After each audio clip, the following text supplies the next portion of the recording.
Hi, everyone. Welcome. Good morning, good afternoon, good evening, depending on when you're logging in. Again, if you find yourself logging into a recorded meeting, give yourself a pat on the back because you are doing more than most. And thank you for putting in the effort. I promise it will be worth it. And I also promise that there will be no more recorded lectures or no more weekend lectures or anything like this moving forward. Again, I just want to make sure that the rest of the semester, we can kind of take it easy. And if we kind of crunch in the beginning a little bit and put in the extra effort while we have the energy, then the rest of the semester can run hopefully very smooth. But okay, let's get into this. I want to do this as quickly as possible for you all. And again, a reminder, I'm just going to touch on like the most important things.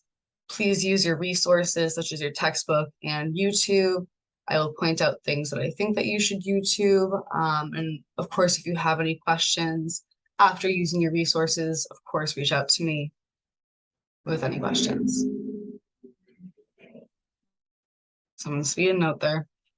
Okay, let's jump into it. Let's see. Screen share. Don't need this. I do need this. All right, great. So today we are covering chapter 4, which is titled Society and Social Interaction. We're to talk about socialization. So, for example, socialization is how we learn how to be in society, how we learn to behave, interact with other people, respond to certain like stimuli, situations, or other people. And with every interaction, we are socialized. It's a lifelong, continuous process. We are continuously being socialized forever with every interaction that we have. So the four main agents of socialization, how we learn how to behave and be in society, is first and foremost family. These are the people that, you gain the most influence from. You're with them from birth and you tend to adopt many of their practices, norms, values, religion, etc. Then we have school, of course, where you learn there, you learn from your teachers, and then, of course, interaction with peers, whether that's at school or anywhere else. And then, of course, social media has become a big one over the last, dang, 30, 40 years. I don't know. Even less. It's crazy how social media is really so brand new. And we will talk about that because that is a really interesting curve for sociologists, kind of looking at pre industrial revolution and like pre-technological revolution and post, because of course it has a huge impact on us, on how we socialize, how we learn, etc. So then with society, it's interesting because there's like a more mutually reinforcing effect where we're products of society, right? We learn and we absorb from society to become who we are, but also society wouldn't exist without us, right? So society is a reflection of the norms of the values of the people within the society, but at the same time, we absorb norms and values of the society and the people around us. So it's interesting because at the same time that we are influencing society, society is also influencing us at the same time. Of course, there's a slide on how does technology change a society. This is something I would love to talk about in class, maybe a question on the exam possibly. But of course, there's so many different ways that technology can change a society. Do some research into this to find an interesting example for you that maybe we can expand on in class. But of course, even just how we meet people, right? It used to really be, let's talk about even just relationships or marriages, even friendships for the longest until we had, open access to the internet, for the longest relationships were based on proximity. If you couldn't access that person, like if they weren't within your town or within somewhere that, your car or your horse could take you, you wouldn't know them. They weren't an option, right? So nowadays, we have friends from all over. We meet people on the internet and in different forums or playing video games from all over the world. So it's really cool because we have this extra access to all sorts of people and we can have more friends or whatever, or find people in the niches that we're interested in. But at the same time, I'm looking at a book over here that a student actually gave me after talking about kind of just this. We did a presentation on it, but there's this book called The Paradox of Choice. And the book kind of covers how we have a lot more choice now. We have a lot more options for dating, for friendships, and for things beyond that. But when we have so many options, people have a really hard time making a choice, right? So let's just, again, just talk about dating. Prior to the explosion of the internet, you might have, gosh, like 3 or 4 options for guys, or I don't know, whoever goes to your high school within your town, right? Whereas now, wow, I said guys as a heteronormative thing. Whoever you're interested in. Your options have exploded due to the internet and whatever. So what I'm trying to say is someone wrote a book about the paradox of choice and that we have all these awesome options now, but the human brain and just our psychology gets overwhelmed with so many options. And sometimes it's almost like there's too many options that it makes it hard for us to feel good about any choice that we make. So that's an interesting kind of psychosocial phenomenon. So interestingly, I feel like this kind of is better to work a little bit backwards, but there's pre-industrial, industrial, and post-industrial societies. Let's talk about what industrial societies are. So the Industrial Revolution occurred between, the 17 and 1800s. This is when, we started making these big cities started to emerge because we were starting to make these big what is the word for just like big places to go work? Factories. Oh my gosh, couldn't think factories. But we started making a lot of factories, right? And it's interesting because my family on my mom's side is from a town called Fitchburg, and Fitchburg is an old mill town. So whenever I drive through Fitchburg, it reminds me of the Industrial Revolution. You can see there's all these rivers and there's all these, mills and factories that are powered off the water power. Another town in Massachusetts is Lowell. There's a school, UMass Lowell, and Lowell ended up reusing a lot of the factories that were there from the Industrial Revolution and turning them into college dorms and campuses.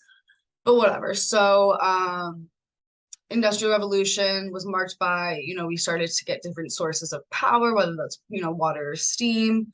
Manufacturing was reduced production time and volume. We were able to produce a lot more, a lot quicker, and without the use of people all the time, especially more so with technology. But then we have like the rise of urban centers. Like I said, we had more cities. People were starting to kind of congregate around areas where there's a lot of work. There was big changes in the wealth distribution, etc. But whatever. This was a time, 17, 1800s, where there was a lot of change in kind of the economy because of different resources that we were able to harness. So now though, we are in a post-industrial society, which is marked by, all this information and tech that we have, had technological revolution, post-industrial, we call it post-industrial or digital societies sometimes. But it's based off of the production of information and services. It's not just now that you have to go to a factory to produce something physical. You can literally be making money from ads on digital content that you're producing, right? We see this on TikTok and YouTube. So, our economy has changed largely where it's not so much always physical, tangible things, but just ads on the internet, on games, things like that. Yeah, whereas industrial societies are rooted in the production of material goods, material like tangible things, like a car or cotton. So whatever. So now we're kind of in a post-industrial digital society or whatever you want to call it, tech society. So going back, it's interesting because it's not that this, I'm like, not that this is common knowledge. I mean, it's mentioned, but we don't often think about how there were different types of societies pre-industrial societies, right? Pre what we kind of read in our history textbooks. But there have been a lot of other societies, and this is important to know and study because this means that we can have other types of societies, right? It means that we are not necessarily stuck with the one that we have because there have always been other types of societies, and all those societies went through some sort of revolution and change and progress, which means that we can do that as well. We're not at a final stage in society. I hope there never is a final stage, right? We should always be progressing and looking for a better way to operate. But a couple things that that I definitely recommend looking into if you're interested about them, just to see how people used to function and work together before we were able to travel largely and had internet. So first of all, hunter-gatherer societies, I'm sure you've heard about these. This was back with like the Neanderthals, early humans, where, people would hunt and gather. And there wasn't necessarily one that was more important than the other, which was really cool. There was high importance in both hunting and gathering, right? Usually women did the gathering goal. They were seen as incredibly important because they were givers of life. And there wasn't so much a hierarchy here, which I think is cool. But of course, living off the land, and even at this time, religion was much more geographically based. You would almost celebrate the different cultures and values of the geography that you were traveling through as you were traveling and following animals and hunting, etc. Then we had pastoral, not necessarily any sort of order, went different in different countries, whatever, but there were pastoral societies, which think about like a pasture, I guess, with like animals in it, right? Pastoral society, not like a pastor from church, but pasture with animals. So based around the domestication of animals, whether that was following the animals, or I think probably a pastoral society is finally when they were able to, when they started making fences and being like, well, these are my animals and these are your animals, right? Horticultural societies, if you've heard of horticulture, this is the study of plants, right? So horticultural societies are based around the cultivation of plants. Sometimes these societies can be, used in conjunction, or maybe they'll trade with each other. One pastoral society might trade with the horticultural society. And there's agricultural societies which focus on farming. Then we have feudal societies, and this is very hierarchical, right? So it was more so like there was a king, usually by divine right, and he had some knights, and those knights beneath them had lords, landlords. This is where landlords come from. So you had lords of the land, right? Who would almost rent out their land or divvy out their land and say, hey, you can live here or have a home here, whatever, but you need to work on this land and give me some of the not profit but the product, right? So whatever, keep your sheep on my land. Sure, the landlord would say, keep your sheep on my land, but make sure that you give me 50% of that wool, throughout the year so that I can make money too. So they weren't necessarily always paying like rent, but more so with whatever they were producing on that land. And it would kind of go up to the landlord, up through the knights, and up to the king ultimately. But these are very hierarchical and, yeah, based on land ownership. But the point of this is that feudal societies are actually relatively new in the grand scheme of humans on Earth. It's more a new concept that we own land, right? I guess that must have emerged with these two, because to do a pastoral or horticultural or agricultural society, you need to own land as well. Whereas before that, you really migrated through land and maybe were following animals and going where you needed to go to grow whatever you needed to grow. Whereas feudal societies, they got really serious about, this is my land and I'm divvying it out to you and you have to pay me in product or something.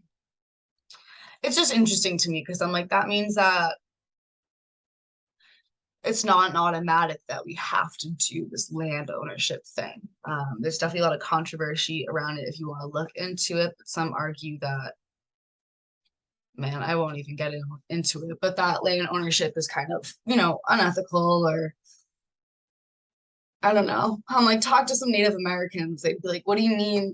Like owning the land? Like the land is not for us to own, But whatever, moving on. You talked about industrial societies. This came with the Industrial Revolution. We are now in a post-industrial digital society. Um, let's see. So then Durkheim, and he was kind of the king of structural functionalism. And as I said, this isn't necessarily my theory.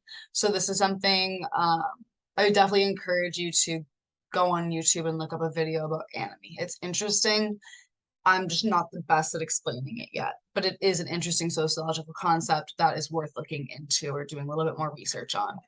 So first of all, this concept of collective consciousness, a little bit different than Marx's interpretation of this concept, but Durkheim thought of the collective conscious as the common beliefs, morals, and attitudes of society, right? Our collective consciousness as a society.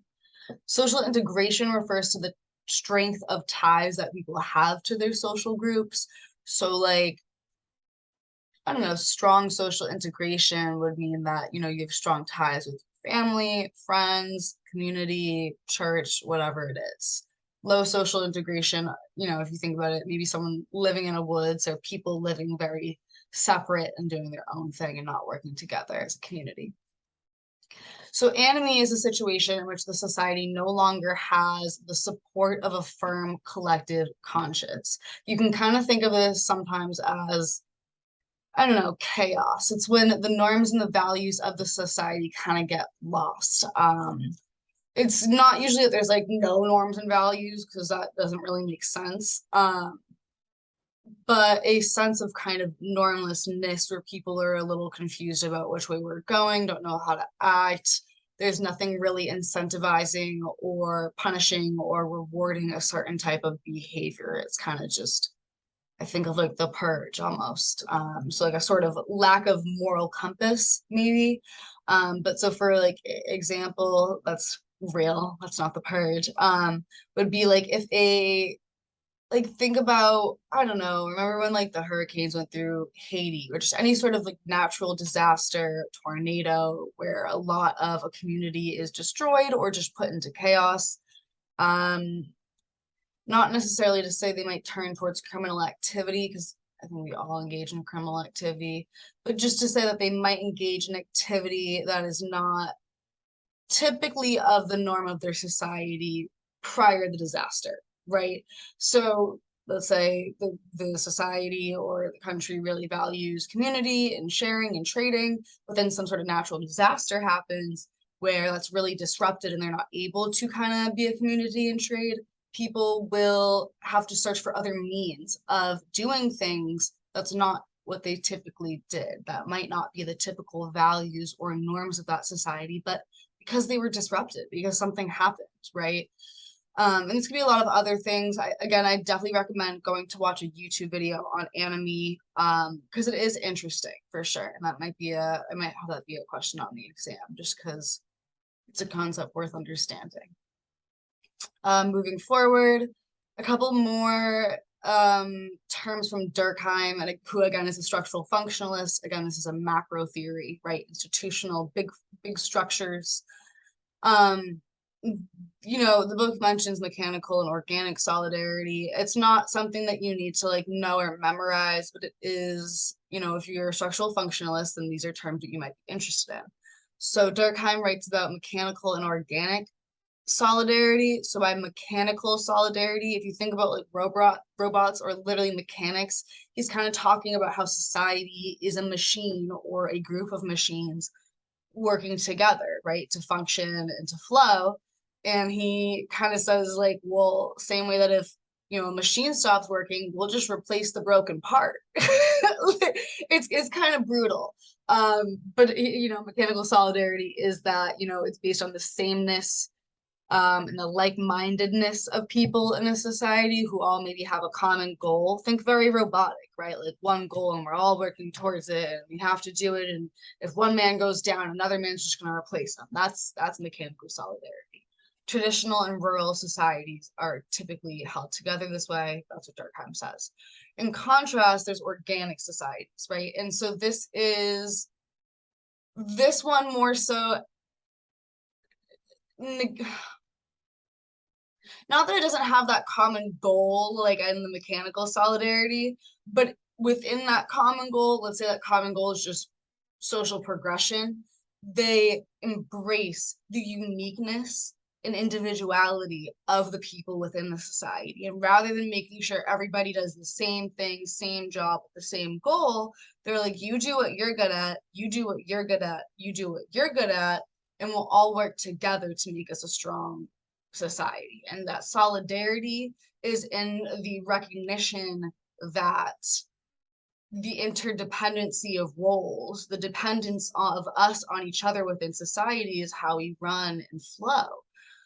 So this is how, according to Durkheim, technologically advanced industrial societies function, right? So I guess my best example of this is, we're in an organic society. This is arguable. Yeah, that's what Durkheim would say. We're in an organic society where, there's teachers, there's people who make furniture, there's, people who pick up the garbage, there's people who do all sorts of different things, who make clothes, who make food, right? We have all these individual roles, and we embrace the uniqueness and the individuality of these different roles and how we need people to specialize in different things so that we can work together. Whereas mechanical solidarity might more so embrace or encourage, like, let's say, so again, they're talking about traditional rural societies. So let's go back to, where'd those go? Sorry. Let's say you're in a horticultural society. This is more so going to be held together by mechanical solidarity, right? A horticultural society that depends on the cultivation of plants needs everybody in that society to know how to cultivate plants, right? And then you can go and trade with the pastoral or the agricultural society, but your own specific horticultural society that you're living in, everybody has to know at least their part in the horticulture to make that society run. So that's more of an example. These could be, like mechanical solidarity within these societies because they're depending on everybody knowing how to make this common goal function. I hope that makes sense, and I hope I didn't harp on it too long. But okay, let me move on. I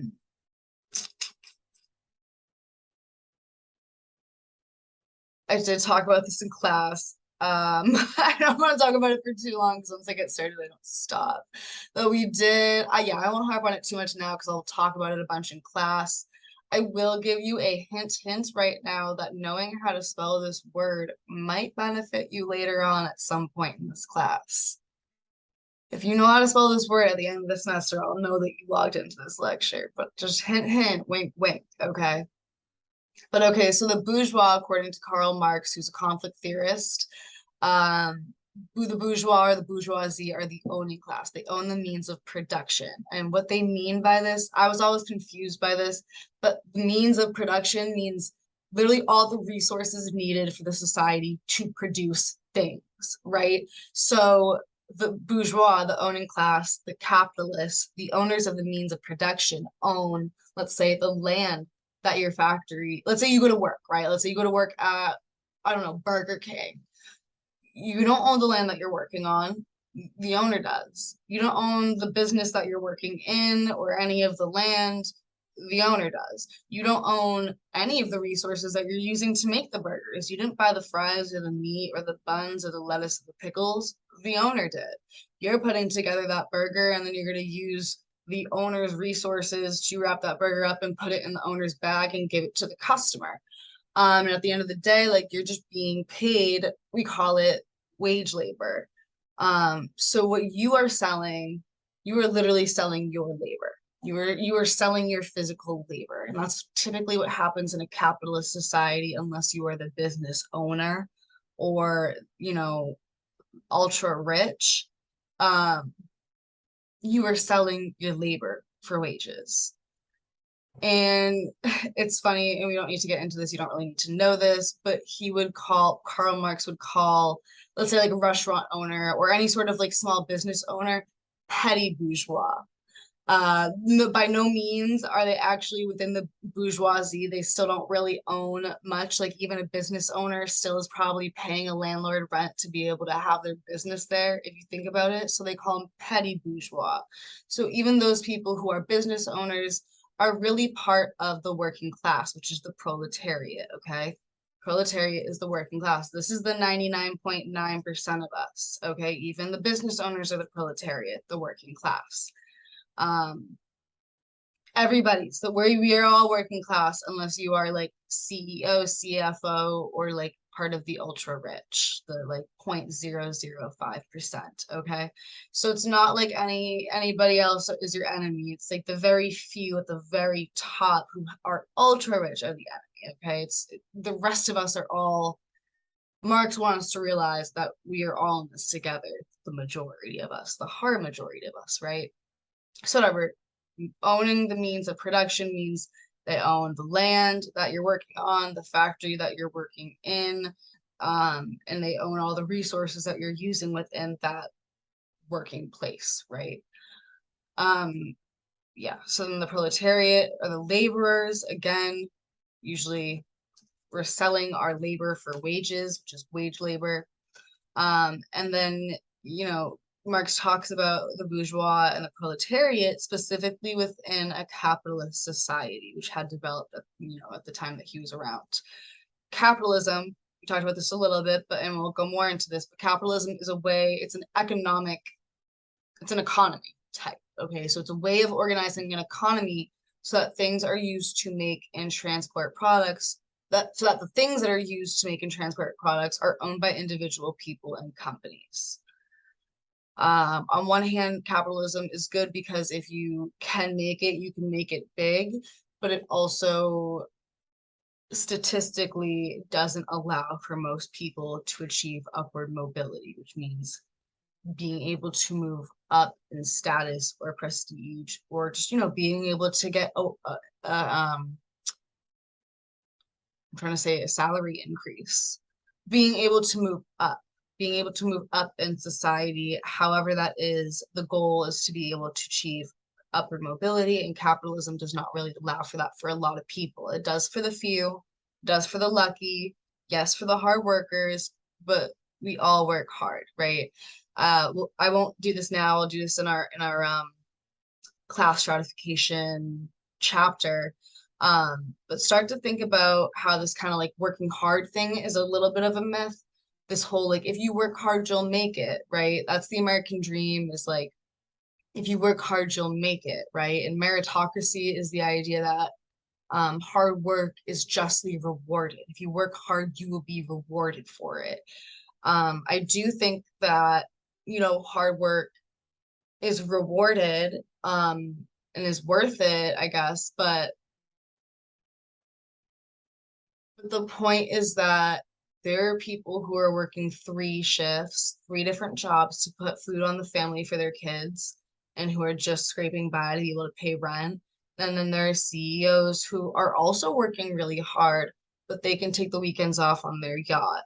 And I'll get into these statistics more again in the next chapter, but as of right now, CEOs typically make 350 times that of the average employee at their company. Not the poorest, but the average employee at their company. So the question is, of course, CEOs and CFOs take more risk and more accountability and responsibility, but are they working 350 times as hard as, let's say, the average American who has to work multiple jobs just to make it by? So just start to think about that. We can absolutely debate this as a class. But that is what I think of when I think of capitalism, where I'm like, the few have the opportunity to make it, but statistically, the majority of us will not be able to achieve very much upward mobility. Alienation, I mentioned this briefly in class as well, but also under capitalism, we have this kind of alienation in multiple senses. I'll just talk about a few, but for example, alienation from each other, alienation from our work. So for example, and I think they had a picture. So this is an example of alienation, right? Like the common workplace, you go and there's like cubicles, right? To maximize individual workspaces, to have more room for more people. It might be rational, right? It might be logical, but it's also incredibly isolating, right? Like there's no more communal way that we could set up an office, right? Like other than putting huge walls in between us. I was even talking to my friend Mel the other day about, how we're in an apartment. I'm in an apartment, she's in an apartment. We were talking about it. I was talking about alienation, and I was like, I don't think we as people, as human beings, are supposed to live like this. I guess theoretically, right? In the sense that we live, I live next to probably 12 other people in this building, but how often do I see them? Never, right? It's so isolating. It's so alienating. Is it nice? I love having my own space. It's the best thing that's ever happened to me. I love my privacy. I love my room. I'm definitely like an introvert sometimes where I'm just like, please keep people away from me, or I just need to recharge and I need my space. This is my safe space. And so it's not that I'm questioning that, but is it in our human nature to be living and working in situations such as these, right? Where we're so divided. I just, at the end of the day, like we're kind of like animals, and animals don't live like this, and the early humans didn't live like this. It's very much a new kind of post-industrial revolution thing where we're so isolated or alienated at work and in other aspects of our life, right? Even in just the way that we live. If you go to other countries that are more community based, they live close to each other and they're out on the streets and they're talking and they're working together and celebrating together. But here, we really value individuality as in the US, and I will bring up some charts. If I don't remind me to bring up charts on individuality in the US compared to other. Honestly, Google it. Just Google it right now. Look up individuality scale of the US compared to other countries. There's a really cool website that should come up that shows how the US really values individuality, right? We don't value community here. We can talk more about this and debate more about this. I would love to hear your examples. The fact of the matter is that the US as a country, as a society, really values individualism and does not value like communal spaces or settings. To me, this seems very antithetical to what being a human is. I think we're supposed to be together, socialize, interact, mingle. There's been a lot of studies about how over the past decades, the amount of close friends that people have is just steadily declining. We have less and less quality connections as a human race, and it does tie back to alienation. And that can be whatever example you want.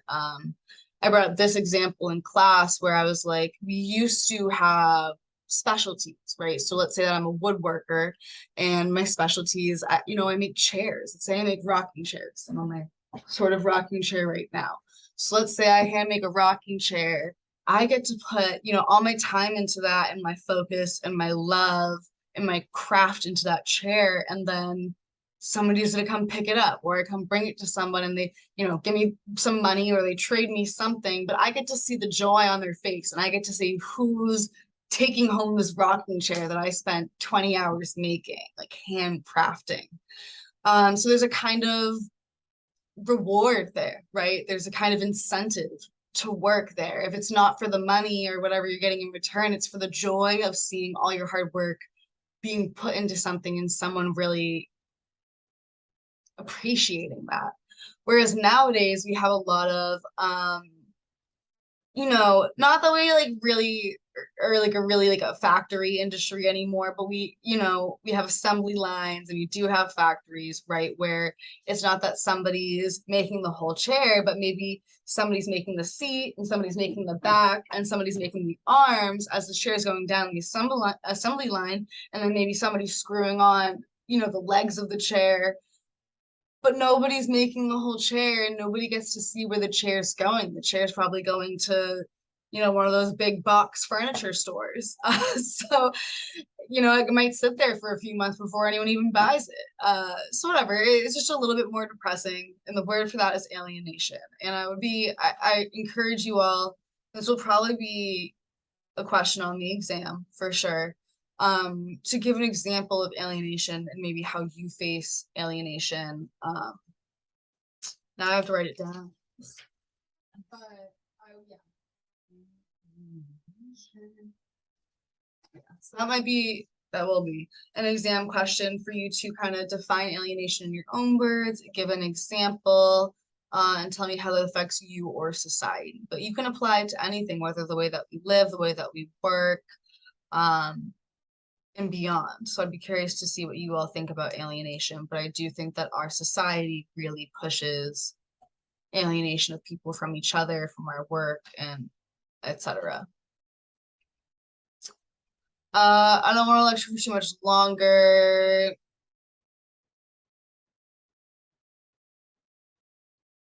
These are things that you can read. Self-fulfilling prophecy. If you don't know what that is, you should at least Google a couple examples or watch a YouTube video on it. This will be a kind of staple throughout the class, especially when we start to talk about like criminological theory. I'll definitely want you to understand self-fulfilling prophecy, so that might be something you look at more in your book or online. Um, as for roles, there's this kind of concept of role and status. Roles are patterns of behavior that we recognize in each other. This could be any role, right? So I am a professor, I am a friend, I am a mentor, I am an activist, I'm a scholar, I am a sociologist, I future sociologist. I am a sister. I am a dog owner. I am a reader. Whatever. We have all these different roles in society. We get it, right? So then we have this is something.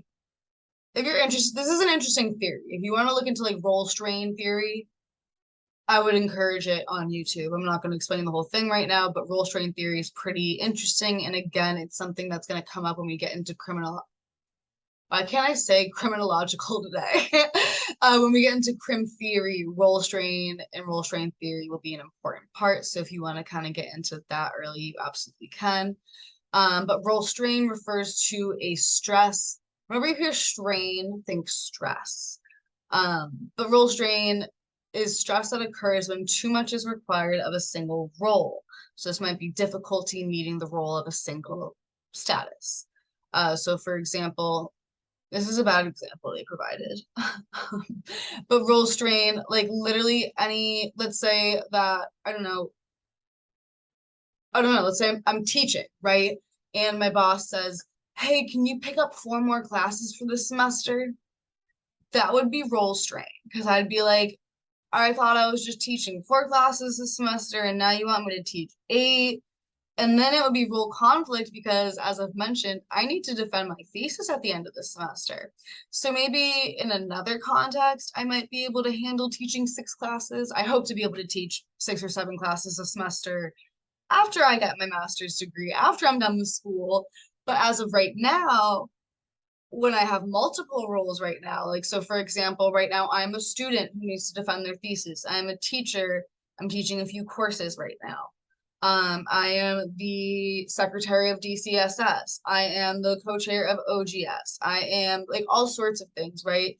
And in life, we need to balance. Life is about balance, right? So role conflict is when the roles start to clash, right? So for example, my role as a teacher is not straining. I'm teaching 3 classes right now. That's perfect. That's great because I'm also working on finishing up my degree. So there's a good balance here. But again, if my boss were to say, I need you to teach 4 more classes this semester, I would have role strain. I'd be like, there's too much strain on this specific role. You're asking me too much of this specific role. Like, and hopefully my advice to you is to say no. If you feel yourself approaching role strain, here's some words you can say. You can say, I'm at max capacity right now. You could say, oh, my schedule doesn't allow for that right now.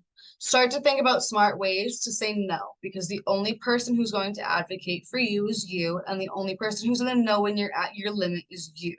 You're in college now. Your parent isn't going to do it for you. No one's going to do it for you. You need to set your boundaries and your limits. So seriously, like not to say that it's your responsibility to not have role strain because it's not. The point of this is kind of that society creates a situation where people have to deal with role strain and role conflict. We shouldn't have to deal with it as human beings, but our how advanced and fast our society is, we're all expected to have multiple roles, right? You're supposed to be a mother and a sister and a good worker and a good this and a good homekeeper and all, especially for women, right? Women have extra expectations to be, moms, cleaning at home and work, right? So women tend or it would be interesting to look into research on women and role strain and role conflict. There has been established research that women, and I would like to see the updated numbers. I read this like 8 years ago. There was a study that said that on average, women work about 20 to 25 hours more than men. If you're including like, their motherhood work and like the housework they're doing in their, actual job. Women work literally like another part-time job on top of men on average a week. So whatever, there's a lot of different examples of role strain. And then again, role conflict is when your roles are conflicting, and they say working full time and having young children at home, but I would say, especially for women, right? The reality, and I'm not going to be too controversial right now, but men don't have the response. I shouldn't even be controversial. Men don't have the responsibility that women have when it comes to childbearing and rearing and raising. So a good example of role conflict would be for women, among a lot of other things, how society expects you to be a good mother and also a good worker, but often tells women that you can't be both. You either are a good worker or a good mom. You can't be both. We're kind of faced with this inevitable role conflict where we kind of can't win either way. We're going to be judged either way. I wish I had something positive to wrap that up, but I don't. But yeah, so we see, yeah, and I agree, parents in general, of course, having to balance kids and work, or kids and anything else. I'm sure I can't even imagine. I'm not a mom yet. I I'm afraid, and I respect mothers and parents so much because I can't imagine. I can't even manage my life right now. I'm like, what am I supposed to do with kids? That's insane. Mad respect, much respect. But okay, similarly, that goes with roles is status. Status describes responsibility and benefits for a person according to their rank and role in society. This is similar to prestige, and I'll go more in detail about this stuff when we do get to prestige. But I do want you to know the difference between ascribed status and achieved status. The difference here is that, so with ascribed status, this is outside of your control. So for example, I identify as like non-binary or gender fluid, but I typically appear and present as feminine. So my ascribed status is woman, right? People look at me and they see a woman, right? As for race, that depends who you are. You might see me as white, you might see me as African, you might see me as Puerto Rican. I'm so many things. I'm a mutt. Okay. I'm multiracial. But the fact of the matter is that my identity doesn't really matter when it comes to ascribed status. It's whoever I'm facing, right? Doesn't matter, if I haven't told you my race, or what I'm trying to say is, even if I haven't told you my race, someone's going to ascribe a racial status to me. Whether they perceive, people guess all the time. I'm like a guessing game. Oh, are you Indian? Are you Pakistani? Are you Native? Are you Puerto Rican? Are you Latina? Are you Hispanic? Are you Black? Are you this? Are you that? Right? And it doesn't matter, but I'm going to be treated however they kind of perceive me. Whatever, any ascribed status is something that's out of your control. This can be, sex, race, um, all sorts of different appearance things. I don't know, whatever. You know what I'm saying. Whereas achieved status is something that you choose, right? Whether this is education or income. To give an example of when this becomes important, I'm just thinking of a study off the top of my head that we had to read in my one of my more recent criminology classes. She had us read this article called Double Marginality. What was the rest of the title? But it was called Double Marginality, and it was about how it was from like a bunch of cops' perspectives, where they were like Black cops' perspectives. It was a study on Black cops and how they were claiming that they are double marginalized. So they're like, we are marginalized or discriminated against for being Black, and then we are marginalized or discriminated against for being cops. So they're saying double marginality. You're marginalized or discriminated or left out on both hands because I'm Black, and then I'm a cop, and then I'm a Black cop. So although that's a valid perspective, and we can discuss this as well, and I will post this paper if you all are interested. My colleague and I, we made an argument in class after reading the article about ascribed versus achieved status, right? Whereas being Black is an ascribed status. You were born Black, right? You didn't choose, you didn't get a choice. It doesn't matter whether you want to identify as Black or not. When people look at you, they're gonna see you as Black, right? It's an ascribed status. You're Black. You can't this what do you, unless you bleach your no, that's don't no. Whereas being a police officer is a chosen status. You chose to be a police officer. And that's if you want to be a great cop, like awesome, more power to you. That's awesome. We need more Black cops. We need more minority cops in general. If you want to be the, if you want to see change in a certain area, go be the change, right? Go be a part of it, go do it. I'm not saying anything about Black cops. I'm just saying that we made an argument in class. We were like, being Black is ascribed. You can't change that. Whereas being a cop, you can take off your uniform at the end of the day. You can put on your uniform and you can take off your uniform. When your uniform's on, you can identify as a cop. And when your uniform's off, nobody even has to know that you're a cop unless you tell them, right? So we were like, we understand, and I definitely feel bad for Black cops because they're facing a bunch of shit on both ends, right? Um, but I would challenge, I don't know that you can claim marginalization for an identity or a job or an occupation that you chose and that can be removed at the end of the day. But whatever, that's definitely something to think about and reflect on, and maybe you can use that as an example for an exam question. But whatever, I feel like I'm going way over time. I don't know how long I've been recording, but probably too long. So if you stuck around this long, thank you. I appreciate you. I promise this will be the last recorded lecture. I know this is not a remote class. Thank you for bearing with me, and I promise I will make all of this worth it. Um, what else? I don't know. Enjoy your night. I'm excited to see you all on Tuesday. Definitely come prepared with questions. We will be covering chapter 2 and chapter 4 on Tuesday. And then as of Tuesday night, because if you think about it, we're discussing class on Tuesday. So as of Tuesday night, I will post the exam. So you can start to prepare as of Tuesday night for the exam that will be in class, handwritten on Thursday, except for my remote class. That's different. Ignore that, all of you. But okay, I'm gonna let y'all go. Enjoy your night, and I'll see y'all soon. Please reach out if you have any questions, okay? All right. Bye, y'all.